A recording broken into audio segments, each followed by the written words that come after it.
The marketing department is telling you it is the pinnacle of luxury. The influencers they paid are telling you it is the hottest ticket in town. But the actual paying customers, they are telling a very different story. So who do you believe? What if the truth is not in the marketing, but buried in the numbers they never wanted you to see? In this video, we are analyzing the price gouging, the hidden fees, and the shocking lack of value that has earned this hotel a reputation for being a ripoff. How did a $3 billion resort become one of the worst-rated luxury experiences in Las Vegas overnight? The premise. Let's be clear about what we are discussing today. The Fontainebleau Las Vegas is charging premium luxury prices, anywhere from $400 to over $1,000 per night, while consistently delivering experiences that simply do not match that cost. This is not about isolated incidents or a few disgruntled guests. The evidence points to a systematic pattern of overpromising and under-delivering. What we're witnessing is a corporate strategy focused on revenue extraction rather than guest satisfaction. The Fontainebleau is exploiting what industry insiders call the new shiny object phenomenon, capitalizing on initial excitement and curiosity to maximize profits before word gets out and reputation catches up. When you compare the slick marketing materials against actual documented guest experiences, the disconnect becomes impossible to ignore. The prices they're charging should place them among the elite luxury properties on the Strip. Instead, they've quickly earned a reputation for being one of the worst values in Las Vegas. Let's talk numbers. Since its December 2023 opening, the Fontainebleau has consistently priced itself at a premium compared to established luxury properties. A standard room at the Fontainebleau routinely costs between $399 and $699 per night, depending on the date. For comparison, the Wynn, widely recognized as one of the premier luxury properties in Las Vegas, offers comparable rooms from $299 to $499 per night. This means the Fontainebleau is charging a 30 to 40% premium over properties with proven track records of luxury service. And this premium pricing extends across all room categories. Their entry-level suites start at around $800 per night, while similar accommodations at the Four Seasons Las Vegas begin around $600. What justifies this price differential? Certainly not the amenities. The Wynn offers more dining options, a more acclaimed spa, and superior pool facilities. The Bellagio provides better entertainment options and more consistent service. Even the Cosmopolitan, with its innovative room designs and vibrant atmosphere, delivers more value at a lower price point. Then there is the infamous resort fee. While nearly all Las Vegas hotels charge resort fees, the Fontainebleau's $50 per day resort fee is among the highest on the Strip. Add mandatory valet parking at $30 per day, because self-parking is not an option, and you are looking at $80 in daily fees before you have even used a single amenity. This aggressive pricing strategy seems designed to capitalize on the property's newness rather than its quality. The Fontainebleau is banking on guests being willing to pay a premium to be among the first to experience the newest property on the Strip, regardless of whether the experience justifies the cost. If the Fontainebleau were delivering exceptional service to match its exceptional prices, we might not be having this conversation, but the evidence suggests otherwise. Let's look at the review data. Across major platforms, the Fontainebleau is significantly underperforming compared to similarly priced properties. On TripAdvisor, it currently holds a 3.0 star average rating from over 2,000 reviews. That is starkly lower than Wynn at 4.5 stars, Bellagio at 4.3 stars, and Four Seasons at 4.7 stars. On Google, the pattern continues with a 3.2 star average from more than 4,500 reviewers. What is particularly telling is the consistency of complaints across platforms. The issues are not isolated or random. They form clear patterns. The most frequent problems are excessive check and wait times, often exceeding 2 hours, rooms not being ready despite guaranteed check-in times, cleanliness issues including hair in bathrooms and stained bedding, and basic maintenance problems such as non-functioning thermostats, plumbing issues, and broken fixtures. One verified guest said they waited 3.5 hours for their room after being told it would be ready in 45 minutes. When they finally got upstairs, the room had not been properly cleaned. Someone else's food was still in the refrigerator, and there were visible stains on the bedspread. For $650 a night plus fees, they called this absolutely unacceptable. Another guest reported the shower leaked all over the bathroom floor, creating a slip hazard. When they called maintenance, staff said someone would come when available. No one showed up during their 3-night stay. These are not isolated incidents. Social media is flooded with similar accounts, often accompanied by photos and videos documenting long check-in lines stretching through the casino floor, dirty room conditions, and maintenance problems.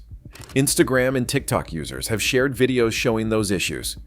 The most damning fact is that these problems are occurring at a property charging premium luxury prices. At $400 plus per night, basic cleanliness, functioning amenities, and efficient service are not luxuries. They are the bare minimum. Beyond the already inflated room rates lies a labyrinth of hidden costs designed to extract maximum revenue from guests.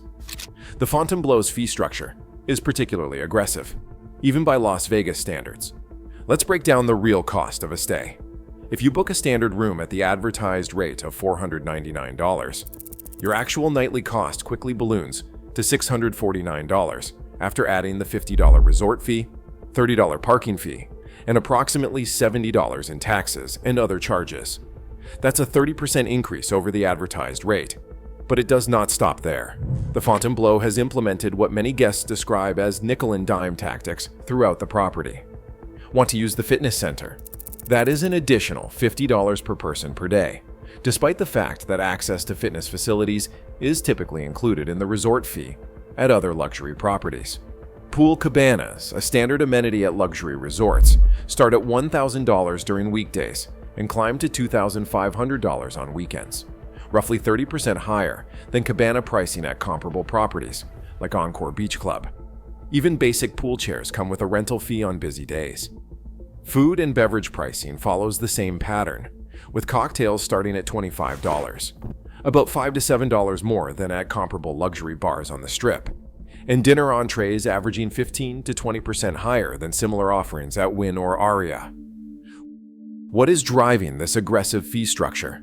The answer likely lies in the property's massive construction costs and debt burden. The Fontainebleau cost over $3.7 billion to complete, significantly more than initially projected because of delays and changes in ownership. Financial analysts estimate the property needs to generate exceptional per-room revenue to meet debt service obligations and investor expectations. In other words, guests are essentially subsidizing the property's financial challenges through inflated pricing and excessive fees. The public response to the Fontainebleau experience has been swift and unforgiving.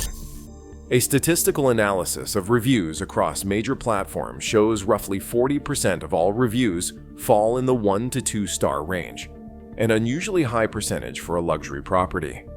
When negative reviews are analyzed for common themes, 5 key issues emerge. Poor value for money, mentioned in 78% of negative reviews.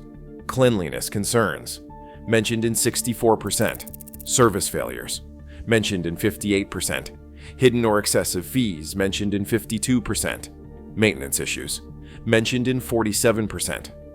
What is particularly notable is the property's response to these complaints. The Fontainebleau has responded to fewer than 15% of negative reviews across major platforms, which is significantly below the industry standard of 35 to 40%. This pattern extends to their customer service approach. Multiple guests reported difficulty reaching management to resolve issues during their stays. One verified TripAdvisor review described finding mold in the bathroom, trying for 2 days to speak with a manager, receiving promised callbacks that never came, checking out early, and then having to fight for a refund. Travel bloggers and professional reviewers have echoed these concerns. The Points Guy wrote that at these prices, the Fontainebleau needs to deliver flawless execution, but instead encountered multiple service failures that would be problematic at a mid-range property, let alone one positioning itself at the luxury end of the market. Social media sentiment analysis reinforces the trend.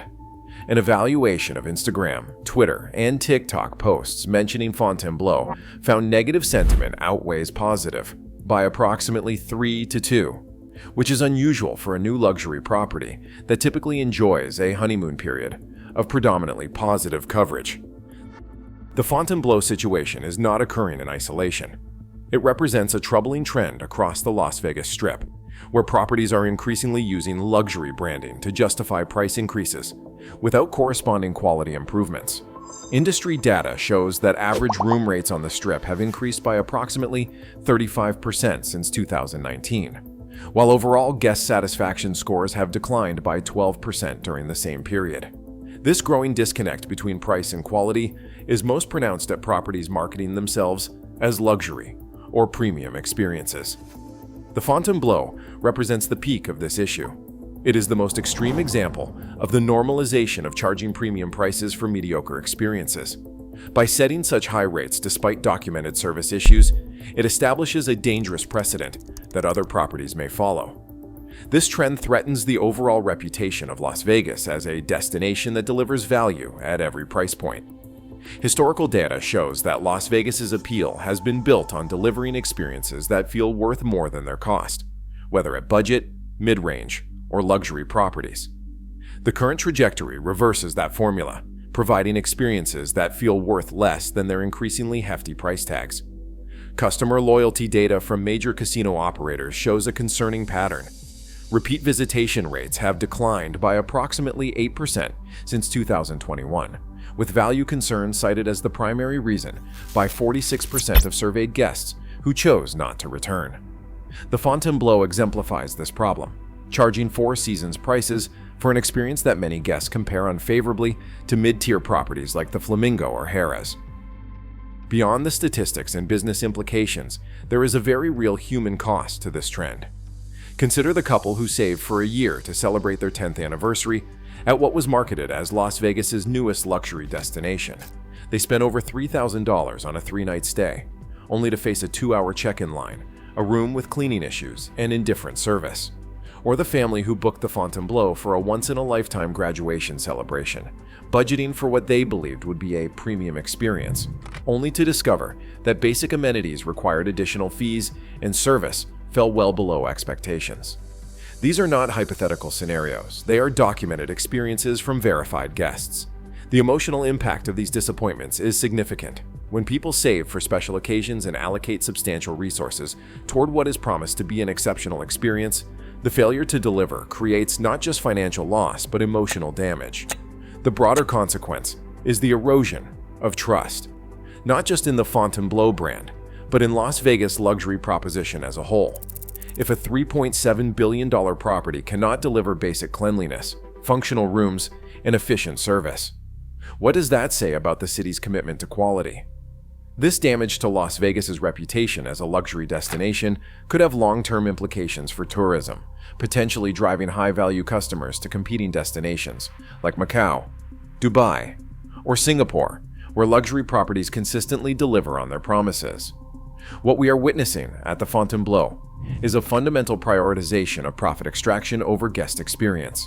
It represents a business model that uses luxury marketing to mask ordinary or substandard service, banking on the power of perception over reality. The solution begins with consumer awareness. Before booking any property, especially one charging premium prices, research beyond the marketing materials.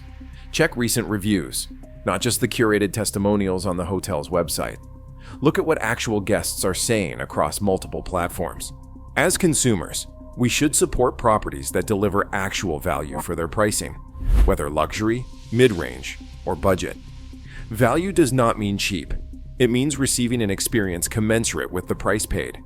The industry needs greater accountability through transparent pricing and service standards. Hotels should be required to disclose all mandatory fees in their advertised rates, allowing consumers to make informed comparisons. Regulatory oversight may also be necessary. The Nevada Gaming Control Board and tourism authorities have historically focused on ensuring fair gaming practices, but perhaps it is time to extend that oversight to marketing claims about luxury accommodations. $3 billion did not buy a luxury experience. It bought a luxury marketing campaign. The difference between the two is costing customers hundreds of dollars per night, while eroding trust in what luxury actually means. They are betting you will not research before you book. They are counting on marketing over reality. If you are as outraged as I am by this luxury scam, hit that like button, subscribe for more hotel industry investigations, and comment your worst overpriced experience below. Together, we can hold these properties accountable and save others from expensive disappointments. When did paying more start guaranteeing you would get less? And why are we letting them get away with it?